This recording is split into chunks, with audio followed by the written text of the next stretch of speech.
turn that I'm going to flip it over to here and you're going to be squishing water and everything. Anyways, hello everybody. It is very possible. Welcome to thoutraid. Today we're wondering the very question that I'm questioning very heavily right now. Are we adults yet? Because I don't know, and it feels like a very relevant topic all of a sudden. I feel very attacked right now, Brandon. You were swishing water before we went live into the microphone. Anyways, let's jump right into that.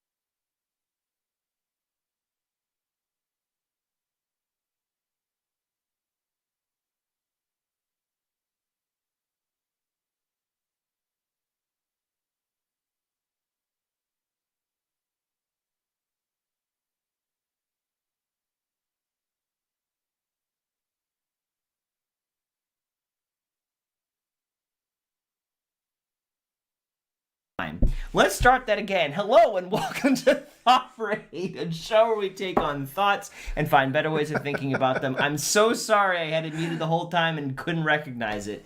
Anyways, today's question we're talking about adulting. Like, are we an adult yet? Because I don't know. That's a good question to be asking right now for me. Like, here I am, 29, living with my parents. Doesn't look like I'm an adult yet because I feel like adults should be living on their own, but I'm not. And there's a whole story behind that, granted, but nonetheless, between that and swishing water right before the stream. Hey man, you gotta give the people what they want. They want ASMR with Tim. Some of that in your life. We're going to be asking the big questions today. So, Tim, what is it like? So you were bringing up the topic, like, are we adults yet? I want to know what prompted this question. What exactly, are we looking at here? Well, Brandon, it's my birthday in a couple weeks. I'm gonna be 37. Ooh, holy crap! Man, I was just thinking, just about. There's all these ads right now for back to school and whatnot. I remember when the cadence of my life was simply August to May, and then, just get through the school year, and then you have the summer off for a couple months, and you go to the beach or do whatever. And then the next year, it's like, okay, well, what changed over the summer for people? Oh, we're in a new grade. Who's in my class? What are my classes going to be?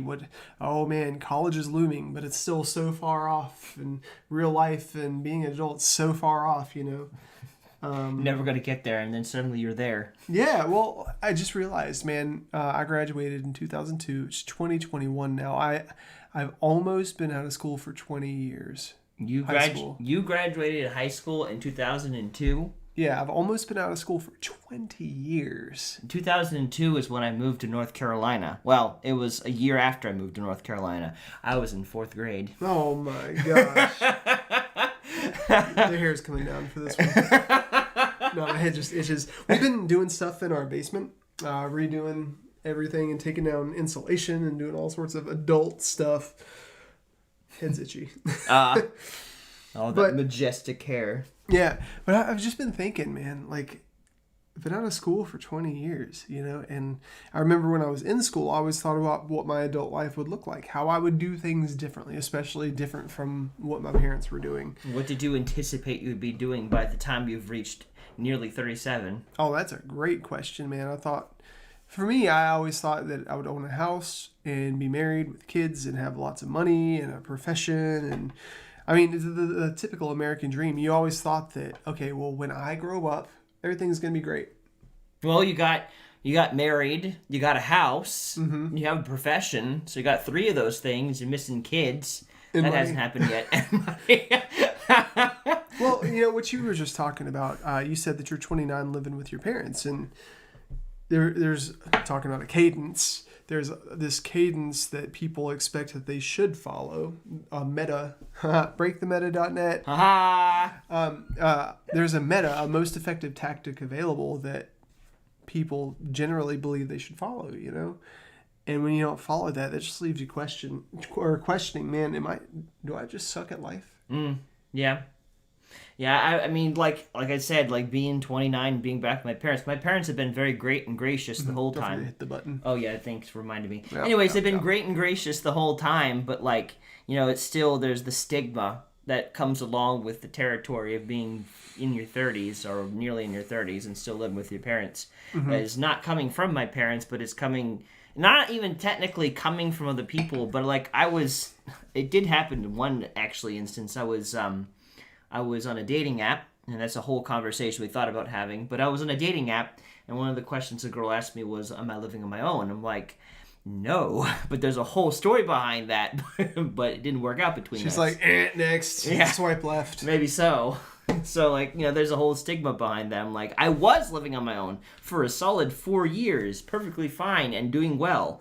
But, things happened. But, I wouldn't really trade it because here we have thoughtraid, and that's great. And I'm very grateful to have thoughtraid. It's been so wonderful just working with you guys and just sharing what God's been teaching us. But nonetheless, the territory that comes along with it, because I'm getting everything started, is dependency again on someone to provide for me a place to stay. Well, you were talking, you asked me the question, what did it look like for me? I mean, dude, you're 29. Like, would you imagine your life would be like at 29? Well, I mean, I already imagined that I would be married, that I would have like some kind of career job, that I would have children.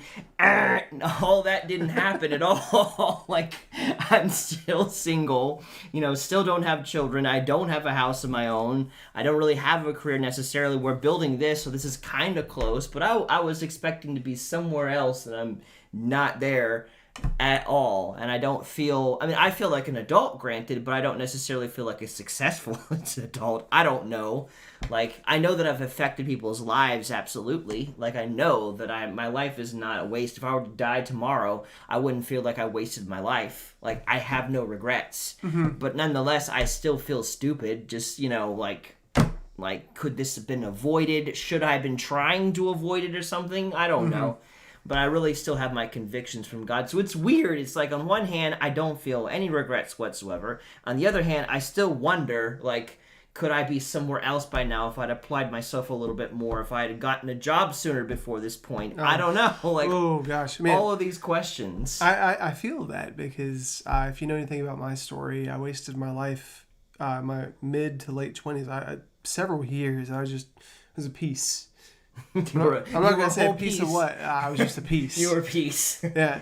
And I keep thinking, man, what if I put that same time I spent in addiction towards like playing the guitar or actually going to a trade school or maybe a 4-year college for something, getting a degree? What if I put it towards, I don't know, like pottery making or, working out more routinely? Or what if I had stuck with Judah? What if I'd done something different? Like that?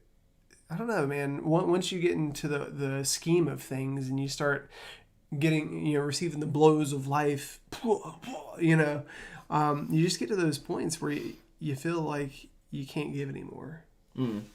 And when you get to those points, you have those moments of rest, which are either healthy rest or unhealthy rest. Unhealthy rest being just not doing things you need to do, But you just waste. I mean, everybody wastes time to a degree. It's not like everybody's lives are completely efficient. No, absolutely. Not even the most type A personality person still has waste, because even if they do a lot of things they know to do, usually they fall into the trap of workaholism. And then that brings its own reduced, like, Japan is a great example of how workaholism doesn't work. Like, they're very smart, they're very talented, and a lot of them are successful, but at the same time, a lot of them are committing suicide.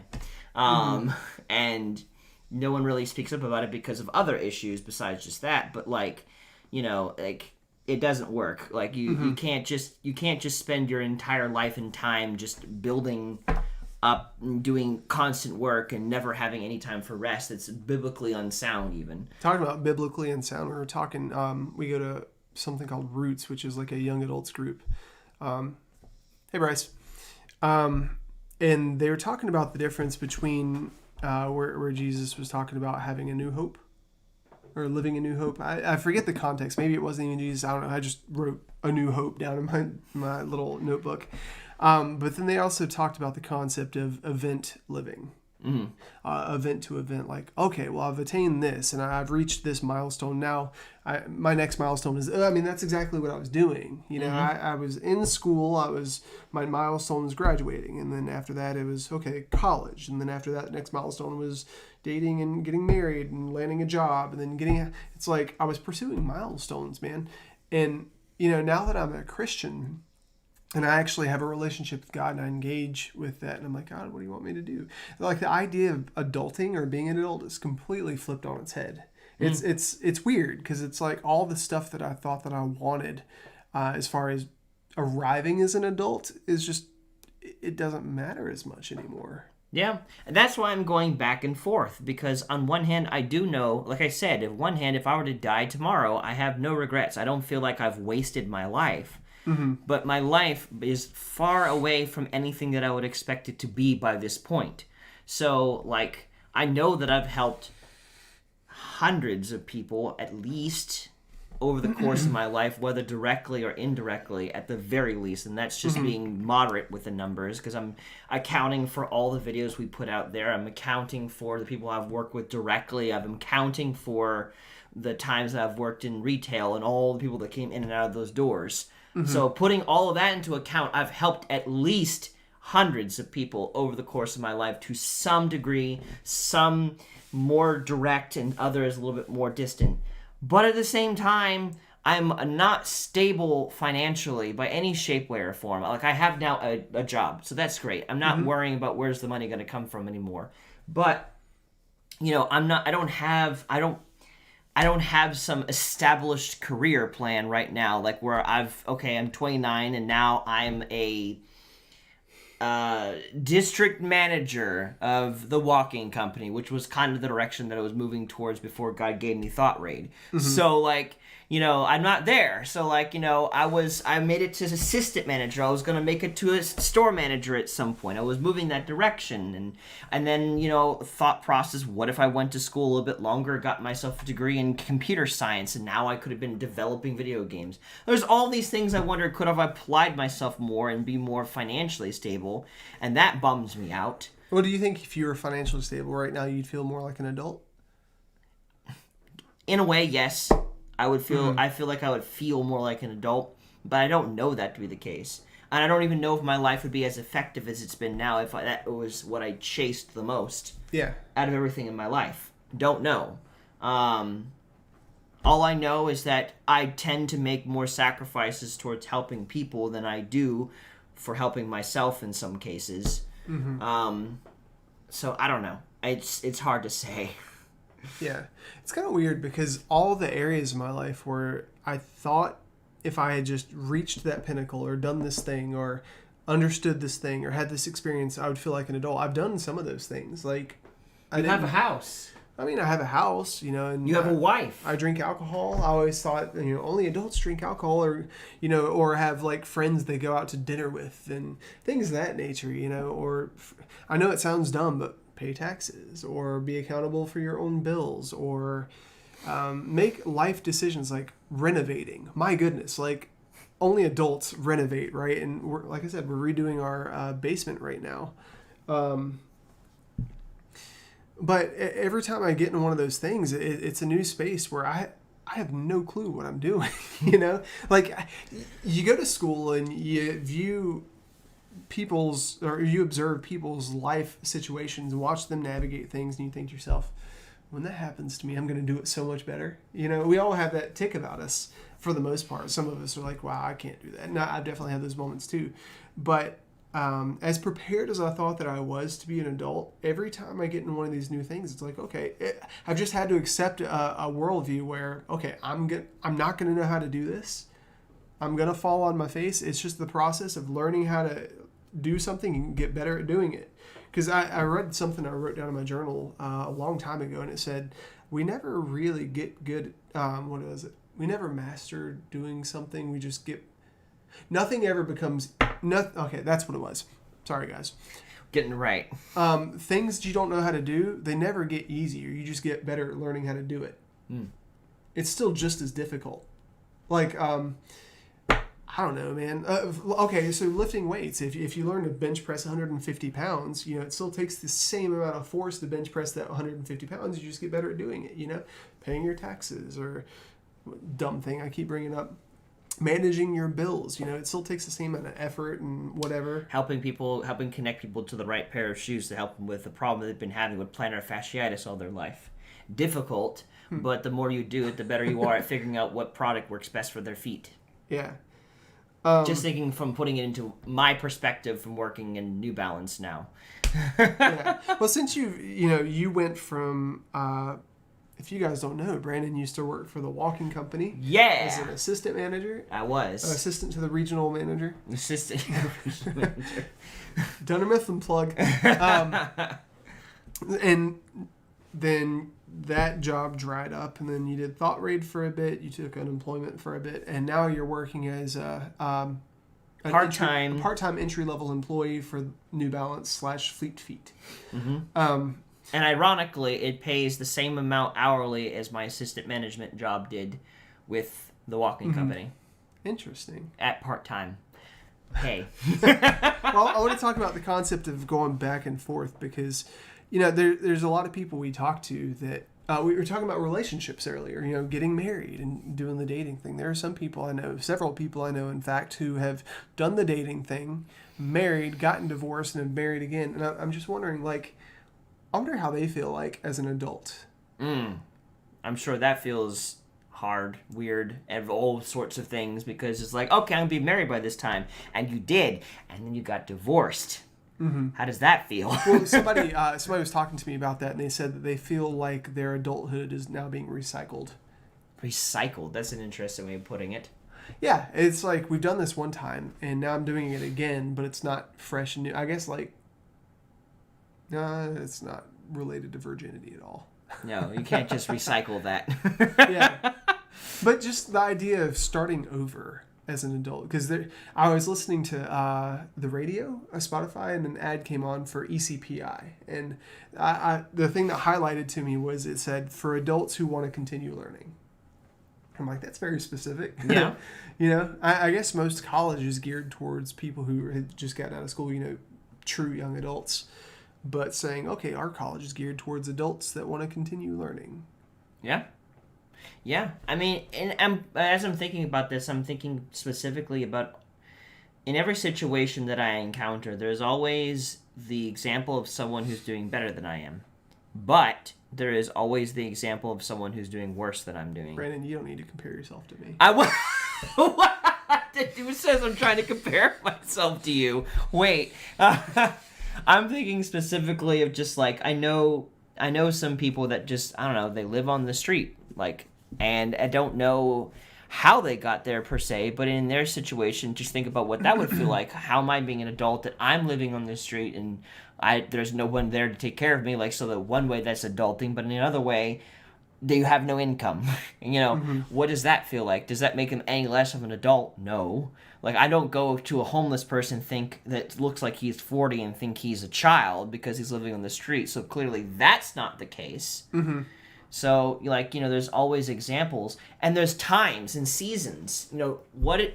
In our culture and our country and the certain time that we live in, culturally speaking, it would make sense for people our age to have a specific career set and a certain family set and maybe even a certain amount of children set in this culture, in this country, in this time frame. But what if I was born into Soviet Russia in the time of the Iron Curtain and all that stuff was going on? What would happen at the height of communism? What would look like adulting in that time?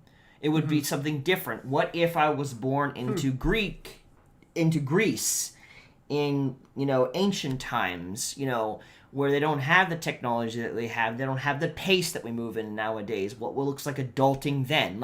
It's just, I know we can develop these ideas of what adulting looks like, but I don't think it's that simple. It's also not that complicated. It's just situational. Am I doing the best with what's in front of me? And that's the best thing I can look at it. And even then, that could be a little bit dangerous because you think, am I doing the best? Well, then that's so vague. I can still compare myself with the people and think I'm failing. But, what's the best to someone who has cerebral palsy and can't move around? Are they less of an adult because they can't hold down a job because they can't hold themselves up? Because their muscles lock up and they can't do anything? Like, what makes them any less an adult with me, with all the abilities that I have and the functionality of my arms and limbs? Like, they're not any less of an adult than I am. What defines adulthood truly? Yeah. Guys, I want to take a moment real quick. Let us know in the comments if you're watching live. If you're watching this after the fact, let us know in the comments down below. What is adulting to you? How would you qualify success? And also, if you are watching, don't forget to hit the like button and subscribe if you have not.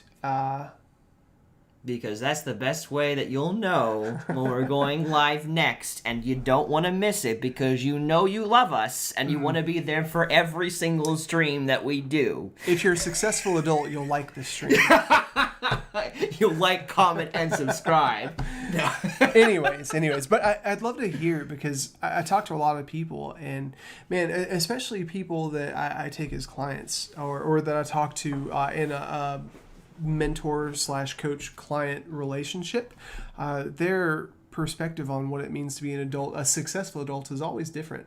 And it's weird because it's almost like when the expectation and reality don't meet, especially if their expectations are unrealistic expectations, it's like we tend to get stuck there. I know I did for a while. And then we start believing all these different reasons why we're not good enough and why we're not up to snuff and we should just give up. And then we just start treading water, trying to keep our head above the surface, But I honestly feel like God interrupts adulting for the average Christian and just throws it on its head for every single person, because I feel like one of the things that he is at enmity with is pride.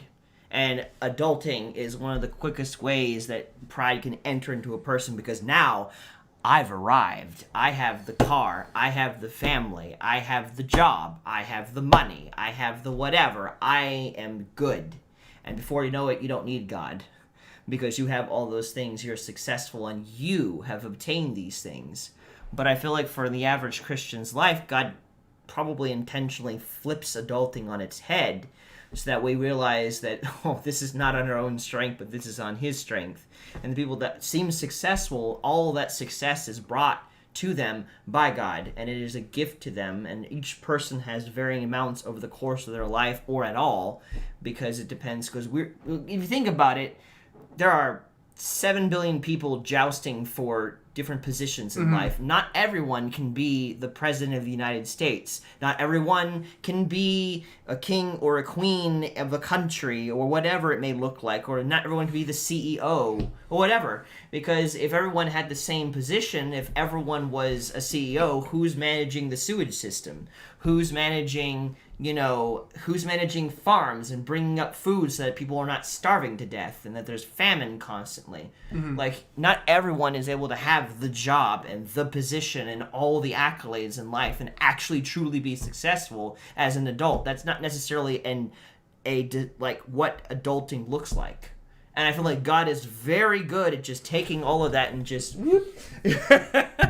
for us out of his goodwill. Because, for me, here in my situation, the reason why I'm living with my parents right now is because I honestly feel like God was like, Brandon, don't look for another job. Don't apply for unemployment. I just want you to live off the remaining money that you have. And I had a genuine conviction for that, and I believe that God truly told me to do that. But what was the results of that? What was the fruits?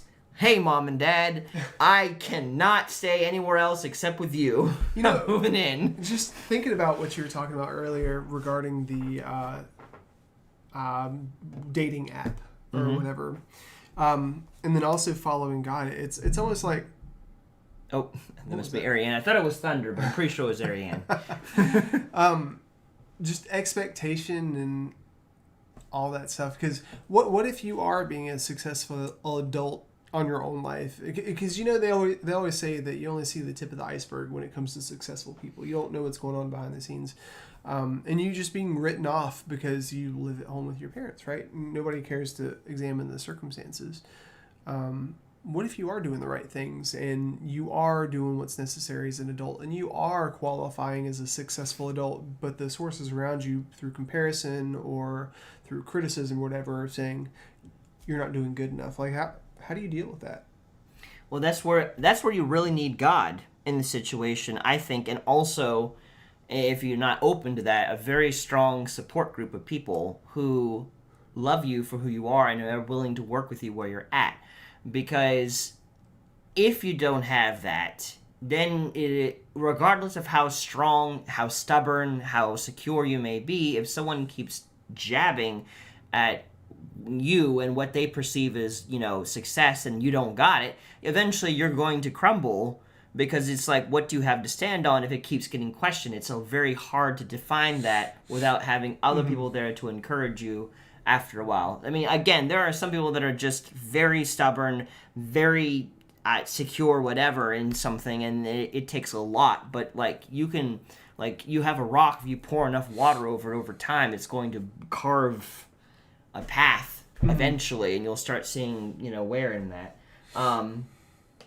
What is Bryce saying? I honestly can't say there's a 100% set path for a successful adult life. It really is a case-by-case thing. If you're looking from the perspective of a greater world, then what? The suspense is killing me. The suspense. Part 2 to come. Well, it just makes me think about, and I keep going back to this because it's so impactful to my thought life, but Chase Hicks said that sanctification is a lifelong process. Adulting is a lifelong process. Yeah. Well, I mean, some of the people that I consult with and just talk to and try and help, some of them are like in their 40s, 50s. So one of them has been in their 60s, and it's like, if you got it figured out, and if you're a good adult,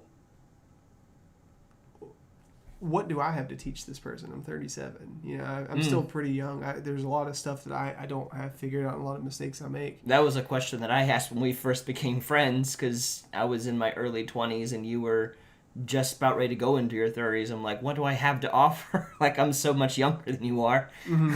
Well, I think it's just one of those things. Like in marriage, I'm not supposed to be the answer for my wife. I'm supposed to be supportive and be encouraging and show her what Jesus is like and give her grace and receive grace from her and mercy when it's needed. And I fall on my face all the time when it comes to doing this well. But in friendships too, you're not supposed to complete people. You're supposed to, you're supplemental. Nobody needs you really, and you don't need people. We're designed for relationship, but you don't need anybody beyond God. What is Bryce saying? Second part is going back to the part where before it broke off. If you're looking from the perspective of the greater world, then one needs to find their own path. There are some consistencies that are across culture and religion. Not everyone knows what they will become, and there is where world perspective comes in. I'm not an expert, but to me, as a young adult, I say this: it's a mess I take one step at a time. In caps.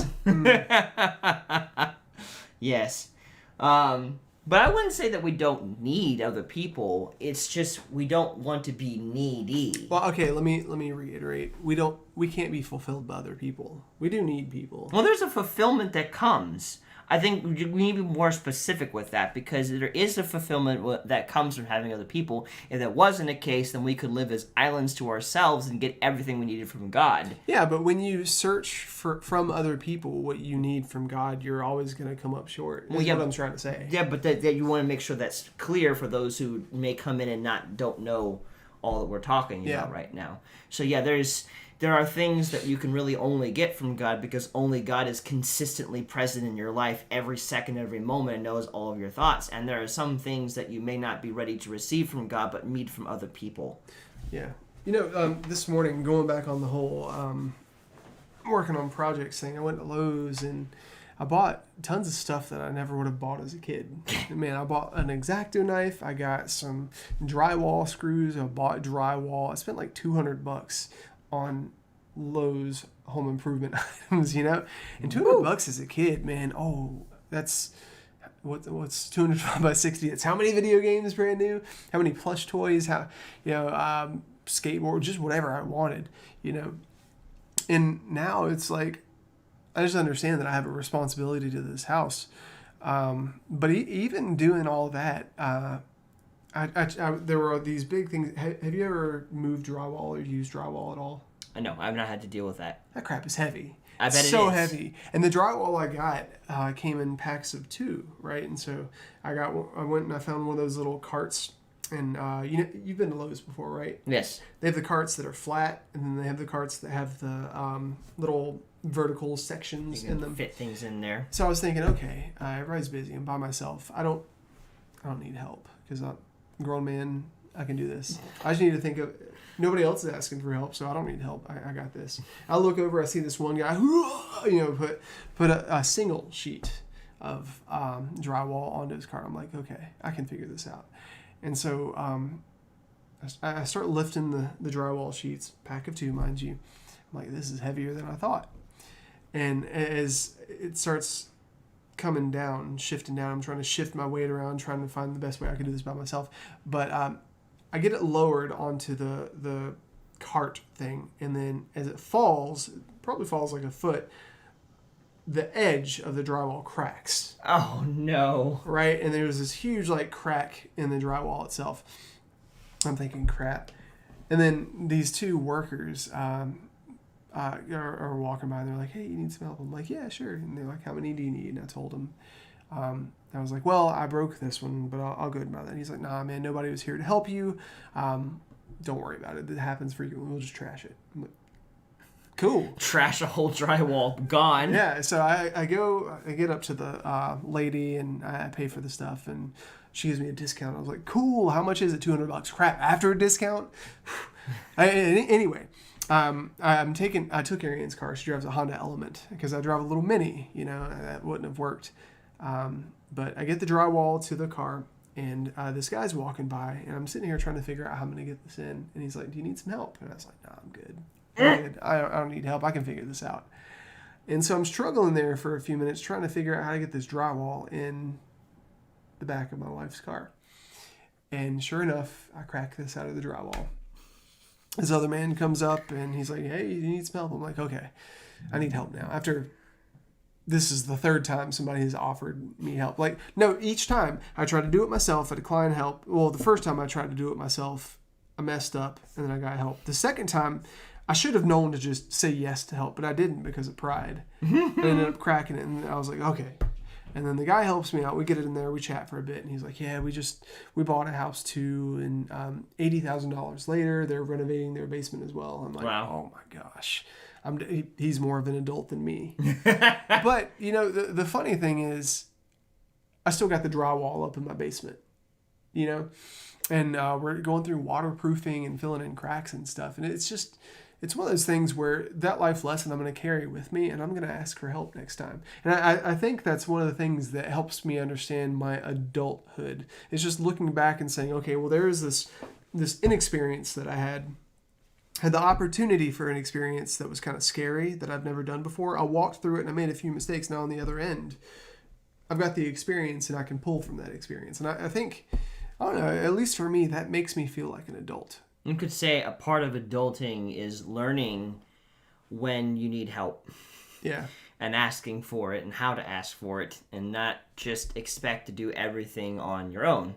Ooh, this sounds like a plug for Jesus, guys. I'm not really sure where Brandon's going with this. But... Well, no, but that just seems like a very, if you want to define a point of it, is that reaching out for help and not trying to do everything on your own strength. Because, again, every person is specialized and different for different, they're good for different, every person has their strengths is what I'm trying to say. I was about to say they're good for different things, but that just made them sound like an object. Everyone has their strengths and weaknesses. And recognizing where yours lie, I think, is not just a one-time thing, but a ongoing part of being an adult, is learning where you begin and where you end. And so that experience, even though there was pride involved, now you know. And now you have the humility to be able to ask for help moving forward. Probably do the same thing next time. Tim, no! Back and forth, Brandon. It's... When are you going to learn? I don't know. When it sucks enough, maybe. Maybe Okay. never. Oh, Who knows? Anyways.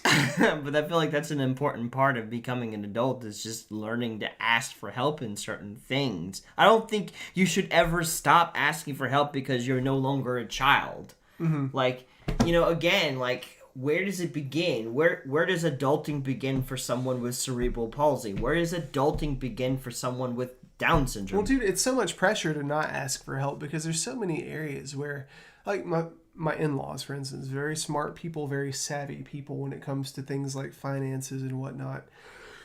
And I come from a background of not knowing that. And just because I come from that background, there's a lot of stuff I don't know that, for instance, Ariane just inherently knows. She was taught things growing up.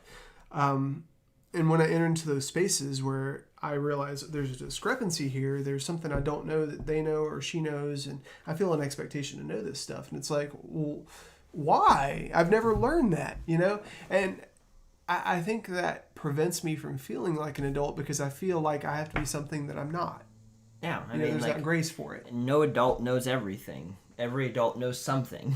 Yeah. There are some things that you know that they don't know, and there's some things that they know that you don't. And that's where you have communication to learn that. Yeah. If you want to know it, if you feel like you have to know it, then just ask and learn. You know, be teachable. Yeah, but that calls for getting rid of your pride. That calls for being humble. I feel like a part of being adult also is also being okay with being a child in some ways, because God calls us, unless you become like one of these, referring to children, you cannot inherit the kingdom of God. Like, a child is constantly teachable and learning.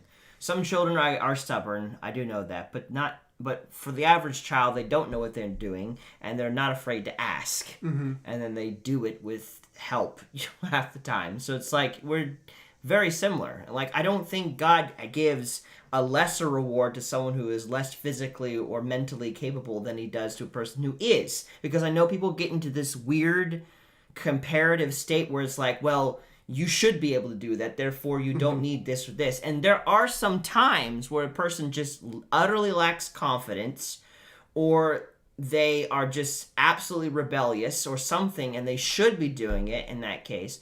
But not every time is that the case. If you know that you don't know something and you're trying to grow in it or whatever, like, whether you should or shouldn't, it doesn't matter. You don't, now do. Like, it's just, don't make it a thing. I don't know. Adulting doesn't involve you have all the answers. Like, a lot of times where I hear from parents, for instance, a lot of them just like lament that they didn't have a manual on how to raise their child. Like, a lot of them I've heard, at least honest adults, the parents are like, I had no idea what I was doing, and half the time I almost killed my child. Dude, that's so scary though. Like, being pregnant. There's a child in here, and you're navigating that. But when you go to the hospital and the baby comes out, it's like they hand over this child to you, and they're like, "Wait, you take care of it now." you want me to take care of it? Like, really? You're trusting me with this? It's like, just like poke it. Are you still breathing? Like, what do you want? Do you want water? Do you want food? Like, what do I do for you? You know, and it's that process of figuring. Honestly, I think it's just being willing to figure things out and not resisting that. But yeah, it makes me think about the memes of the parents' first child. Like they're like have way too many things prepared for the child, and like all these snacks and a whole bunch of things, and they just look like they're about to drown in their care. And then like the second child, it's like being dragged out the door. Everything, they're just like, you'll be fine. Oh man, they learn through experience. They keep doing. I feel like a part of adulting and a part of like, have I arrived is, am I willing to take risks? Because like, I feel like somewhere between from kids to teenagers and becoming adults, you become risk adverse. Like, you don't want to take risks or are afraid. Are you a risky person, Brandon? Not naturally. I've learned to become more of a risk taker. And that may not be the case for everyone, because some people are very stupid and do too many risks, but like, it just depends.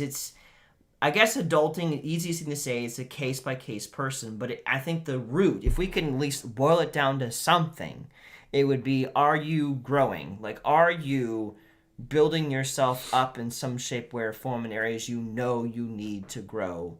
And if you're not, why? And is it a matter of, like, a comparison issue, or it's something you truly need to be doing? Stuff of that nature. It's just, there's a lot of reflection and development that goes on being adult. Again, it's just not simple. Like, maybe if I was born in the 70s or 80s when my parents first got married, and I would be about 40 by now, and I grew up through the 80s and stuff of that nature, maybe it would have been more of a sense for me to have a house and a wife and all that stuff established, because the time of the 80s is different from the time of the 2020s. It's not the same era. Like, we're not in the booming 20s like it was in the 1920s. We're in the crappy 20s. The booming 20s. Like the COVID booming 20s. It's a whole different era right now. So whatever is... Well, maybe it's only crappy because you made poor life decisions. It could be. You know what, Tim? That is something I grapple with on a day-to-day basis sometimes. Here. But I don't think that's the case. Yeah. I really don't. I know what God led me through to get me to where I'm at right now. And on the outside, it just doesn't look good. Like, you would say you should be out of your parents' house, married, and have a house of your own, and I don't. But I don't think I'm off course of being an adult because I'm in the situation. I've also heard stories of young adults, even back in the 70s, moving in with their parents for a period of time as they're figuring things out. Like, it's just, I don't think you can just boil it down to something that simple to say you're less of an adult than that person. I can't. I can't say it unless the person is just genuinely rebellious and doesn't want to do anything they're supposed to do, and they just want to be continuously self-serving, and there's not a bone of care in their body. I don't think you could just easily say that person is or is not an adult. And by all technicality, after a certain age, you are an adult, regardless if you're behaving as one or not. Well, technically, you're legal. You're legal in the eyes of the government. But anyways, guys, we need to come to a close. Whether you agree with us or disagree with us, we want to hear your thoughts. You can shoot us an email at thoughtraid@gmail.com or just leave a comment below. We prefer that. If you didn't do so earlier, hit the like button, hit the subscribe button. And if you're on Facebook or any other form of social media, if this has helped you at all, share it with somebody else that you think it might help. We'd really appreciate that. Yeah. But we want to thank you guys for watching. We broadcast Monday, Friday, Saturday at 7 p.m. Eastern Standard Time. And tomorrow I'm going to be doing something not Thought Raid related. So Brandon and Jared will be getting sweaty playing Overwatch. And you'll definitely want to be there for that, because it's always going to be a good time. I can see far away from where I've been. He says I see a potential. I see a potential in my eyes. I see a potential. I never lost sight of the reason why you're alive. You're alive. You're alive. We sing Jesus.